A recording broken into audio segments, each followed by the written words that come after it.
ఏమో నేను అడగలేదు. ఏమో శుక్రవారం కదా వాళ్ళు ఏం చేస్తారు పొద్దుండే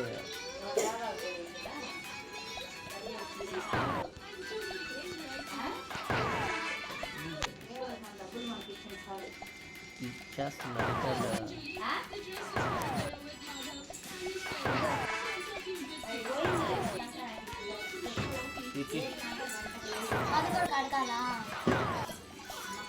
మళ్ళీ ఇంకెందుకు పోయింది లేవంట అసలు ఎన్ని తోమలా దీనికి అతుక్కున్నది అది కూడా మాకు వరకు చూడలే తోమి అవి పోవా అంటే తోమేది తోమదు ఆడెందుకు పెట్టినావు ఒక్కటే కదా అదే కదా నేను ఎవరు తీయలేదు కదా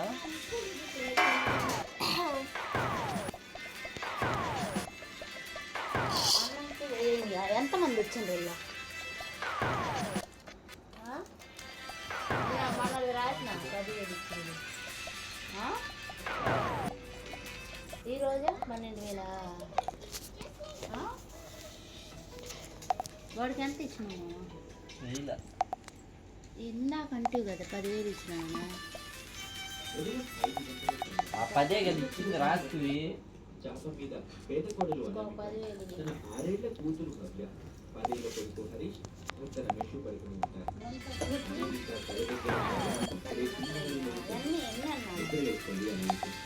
బయటకు వచ్చి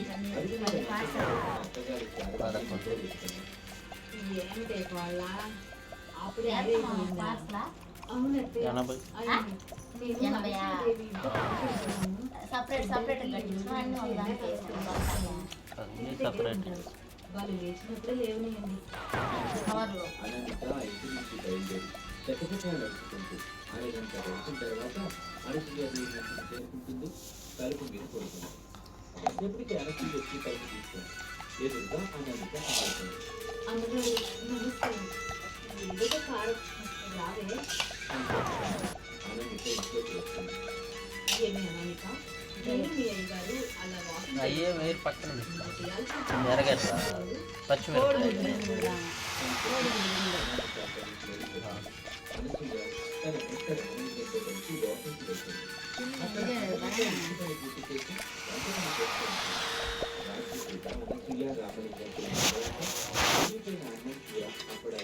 తన ఇంటికి తీసుకెళ్తుంది అనిపించి వాటిని తీసుకుని చేసి పడతారు మండుతున్న ఎండలకి పిల్లలు హరీష్ ప్రజలిస్తారు ఆ మట్టి ఇంట్లో ఉండలేక ఇబ్బంది పడుతూ ఉంటారు ఎండ వెలికి తట్టుకోలేక చెంపలు కారుస్తూ ఏడుస్తూ ఉంటారు అది చూస్తున్న అనేది కాకి బాధేస్తుంది పిల్లలు ఎండ వెలికి తట్టుకోలేక ఇబ్బంది పడుతున్నారని నాకు తెలుసు వారు భరించాలి పేద వాళ్ళ పిల్లలు కోడల నీతో పాటు ఆంటీ అది ముందు తీసుకెళ్ళి అక్కడ ఎక్కువ చల్లగా ఉంటుందని నువ్వే ఏమో చాలా చెప్పావు కదా చిన్న గ్లాస్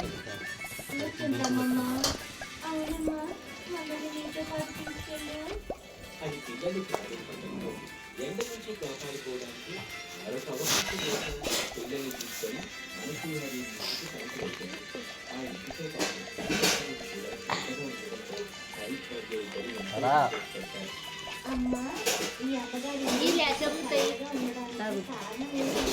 అని కొడుకు హరి చేస్తాను తల్లి అనామిక ఆ గదిలో ఉన్న ఏసీని చూపిస్తూ ఇలా అంటుంది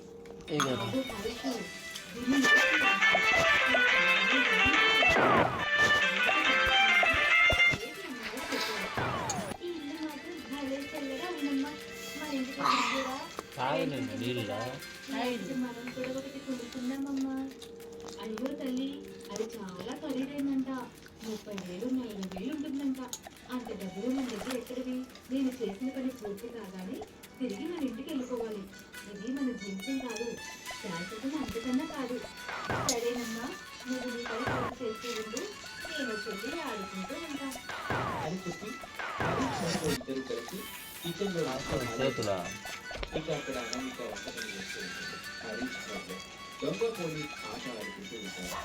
తప్పించుకోవాలని ప్రయత్నం చేస్తూ ఉండగా కలిసి తప్పించుకుంటూ ఉంటారు. అప్పుడు ఆ ఇంట్లో అక్కడక్కడ పెట్టిన ఖరీదైన వస్తువులు కింద పడి పగిలిపోతూ ఉంటాయి. ఆ సౌండ్కి బెడ్రూమ్ లో ఉన్న అనసూయాదేవి, కిచెన్ లో ఉన్న అనామిక ఇద్దరు కంగారు పడుతూ హాల్లోకి వస్తారు. హరీష్ భవ్య ఇద్దరు భయపడుతూ చేప పిల్లల్లా వణికిపోతూ కింద పడిన పగిలిన వస్తువులు చూస్తూ ఉంటారు. ఏ పిల్లలు మిమ్మల్ని ఇలా కాదు అంటూ కోపంగా వాళ్ళ దగ్గరికి వస్తుంది అనసూయాదేవి.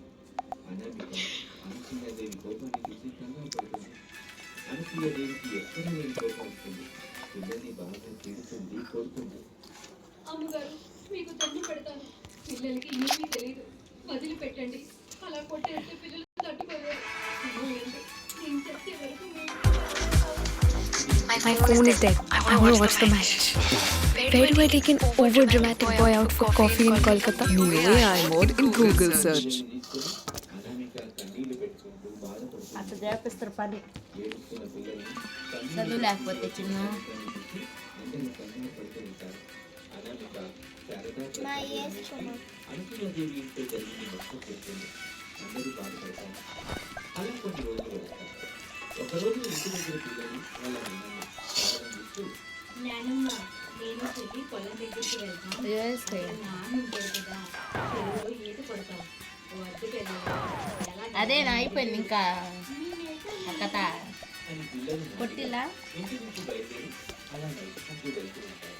ఇంకా అయిపోయింది అదే అనసూయాదేవి తన స్కూటీ మీద ఇంటికి వెళ్తుంటే అదుపు తప్పి రోడ్డు మీద పడిపోతుంది. అది చూసిన పిల్లలు అడుగు పరుగున అనసూయాదేవి దగ్గరికి వస్తారు.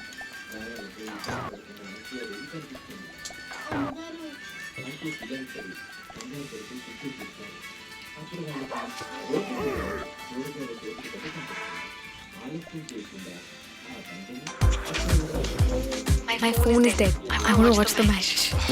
Where do I take an over-dramatic boy out for coffee in Kolkata? New AI mode in Google search. చాలా కానీ పరుగున అనసూయాదేవి ఇంటికి వెళ్ళి రామలింగంకి జరిగింది మొత్తం చెప్తారు. రామలింగం వెంటనే హరీష్ని తీసుకొని వెళ్తారు. అక్కడ డాక్టర్తో మాట్లాడతారు. పిల్లలు మీకు సహాయం చేసి సమయానికి హాస్పిటల్కి తీసుకొచ్చారు. నిజంగా అనసూయాదేవి గారు మీరు అదృష్టవంతులు. ఒక రకంగా చెప్పాలంటే ఈ పిల్లల వల్లే మీరు బ్రతికారు అని చెప్పగానే బెడ్ మీద పడుకున్న అనసూయాదేవి ఆ పిల్లల పట్ల తన రాక్షసుగా ప్రవర్తించిన దీన్ని గుర్తు చేసుకుంటారు. బాధపడుతుంది. 2 రోజుల తర్వాత అనసూయాదేవి అనామిక ఇంటికి కారులో వస్తుంది. ఒక ఏసీని పిల్లలు చూస్తూ పిల్లలు ఇక నుంచి ఈ ఏసీ ఇంటి ఎవరింటికి వెళ్ళాల్సిన అవసరం లేదు. ఏసీ పెట్టుకొని ఇంటి దగ్గరే హాయిగా ఆడుకోండి అని అనామిక వద్దని ఎంత బ్రతిమాలినా అక్కడి నుంచి అనసూయాదేవి వెళ్ళిపోతుంది. చిన్నపాటి మట్టి ఇంట్లో ఏసీ పెట్టుకుని ఒకవైపు అనామిక వంట చేస్తూ ఉంటే మరొక వైపు పిల్లలు శారదా ప్రసాదులు అన్ని పిల్లలు చేసిన సమయంతో మన చిన్న ఇల్లు ఏసీ వంటగలిగింది అని చెప్పడంతో అందరూ నడుస్తూ ఉంటారు. ఇది వాళ్ళ కథ. మరొక కథలో మళ్ళీ కలుద్దాం. అందరికీ నమస్కారం. డబ్బు మనిషి అమృత కోపాలు తీసుకోకుండా ఉంటుంది. తనలో తాను ఒక కన్నింగ్ ఫేస్ తో ఇలా అనుకుంటుంది. నేను అనుకున్నది నిజమైంది. రమేష్ అందగాడే కాదు, డబ్బున్న వాడే, పెద్ద ఆస్తిపరుడే. చేయాలి. అని అనుకుంటూ ఉండగా రిచ్ అనామిక నవ్వుతూ అమృత దగ్గరికి వస్తుంది. ఇంత పెద్ద ఆస్తిపరుణ్ణి భలే పెళ్లి చేసుకున్న అనామిక, నీకు పట్టిన అదృష్టాన్ని చూస్తుంటే చెప్పలేనంత సంతోషంగా ఉంది అని చెప్పి అనామికతో అమృత ఒక సెల్ఫీ దిగుతుంది. ఆ తర్వాత అక్కడి నుంచి వెళ్ళిపోతుంది. అనామిక ఫుడ్ తీసుకుని బెడ్ మీద పడుకుని ఉన్న శారద దగ్గరికి వెళ్తుంది. 2-3 రోజులు వచ్చిన తర్వాత అమృత అనామిక ఇంటికి వస్తుంది. అనామిక అమృత ఇద్దరు దాంట్లో కూర్చొని మాట్లాడుకుంటూ ఉంటారు.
హెయిర్ స్టైల్ చేయడానికి నిల్చోపెట్టడానికి స్టిక్స్ యూస్ చేస్తున్నాను. వర్షిని హ్యాండ్ కి బాగా స్ప్రే యూస్ చేసి బ్యాంగిల్స్ రిమూవ్ చేసేసాను. ఇప్పుడు వర్షిని హ్యాండ్ ని రెండుగా డివైడ్ చేసి పోనీటైల్స్ లా వేసుకుంటున్నాను. ఈ రబ్బర్ బ్యాండ్స్ యూస్ చేసామనుకోండి, అయిపోయిన తర్వాత కట్ చేసేసి రిమూవ్ చేసేసుకోవచ్చు.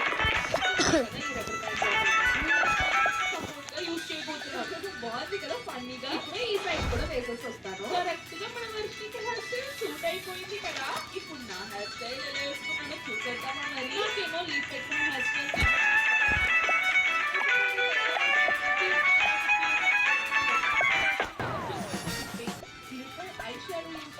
చూసారా, నా హెయిర్ స్టైల్ కూడా కంప్లీట్ అయిపోయింది. చైనా బొమ్మలా ఉన్నాను కదా. ఈ వీక్ కూడా పెట్టేసుకుంటే కంప్లీట్ అయిపోయింది. కాస్ట్యూమ్ అయిపోయాము. ఇంత కష్టపడి రెడీ అయినందుకు మీరు అందరూ బాగా ఎంచుకున్నారా?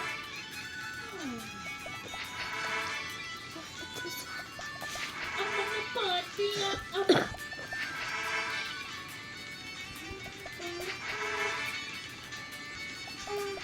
అమ్మ ఎత్తనా అయిపోతున్నాయి రాయ్యా.